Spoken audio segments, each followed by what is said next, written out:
प्रणाम करता हूं आप सभी को। हम निरंतर महाराणा प्रताप जयंती, पृथ्वीराज जयंती और भामाशाह जी की भी जयंती अभी अभी पिछले दिनों हमने मनाई। और महाराणा प्रताप जयंती के तो इतने विशाल कार्यक्रम इस बार हुए कि बस मन जब भी उनके बारे में पढ़ता है तो तृप्त हो जाता है।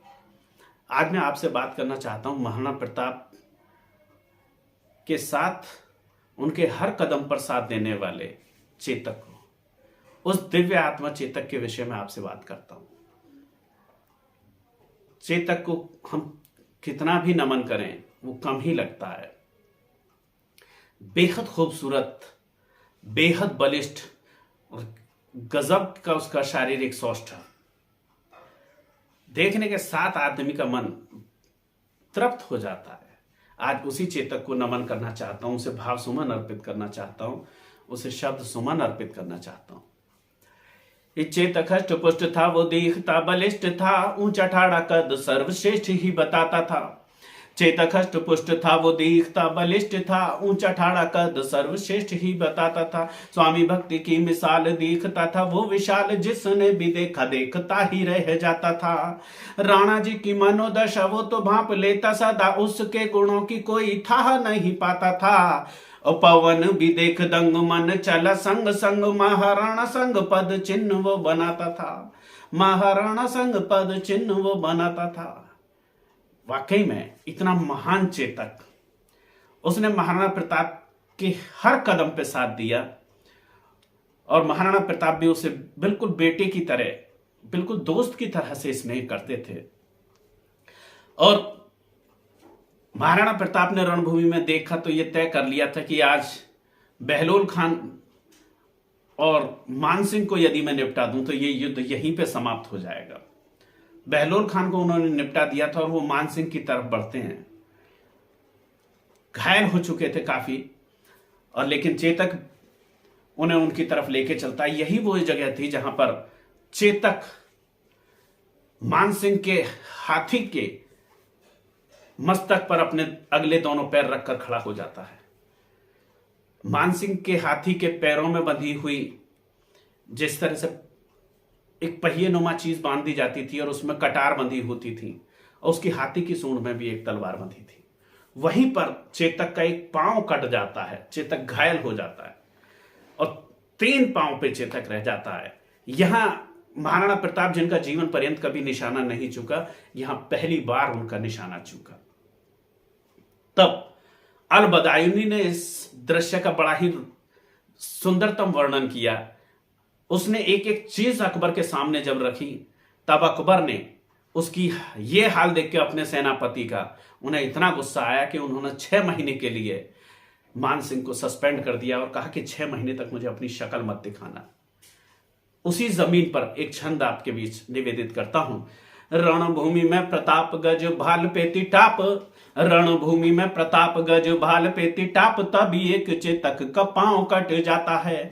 रणभूमि में प्रताप गज भाल पेती टाप, तभी एक चेतक का पांव कट जाता है। चूक गया था अचूक मान सिंह गया ढूक, चूक गया था अचूक मान सिंह गया ढूक, भाला महावत पार हौदे में समाता है। चूक गया था अचूक मान सिंह गया ढूक, भाला महावत पार हौदे में समाता है। नहीं होश ना हवास, नहीं होश ना हवास, मौत दिखी खड़ी पास, काल का प्रचंड वार देख घबराता है। नहीं होश ना हवास, मौत दिखी खड़ी पास, काल का प्रचंड वार देख घबराता है। और टूटे सांसों के जो तार ऐसा राणा का प्रहार, टूटे सांसों के जो तार ऐसा राणा का प्रहार, गिरा हौदा मान सिंह कई कला खाता है, गिरा हौदा मान सिंह कई कला खाता है। और साहब, ये दृश्य अल-बदायूं ने जिस समय महाराणा प्रताप के पास रखा था और उसे बताया कि आपके सेनापति बिल्कुल पीला पड़ गया था, उसे कुछ होश नहीं था, बिल्कुल होश में नहीं था। वो बुरी तरह से भयंकर डिप्रेशन का शिकार था आपका। उसे लग रहा था कि अब 2-4 मिनट का मेहमान है वो इस रणभूमि में।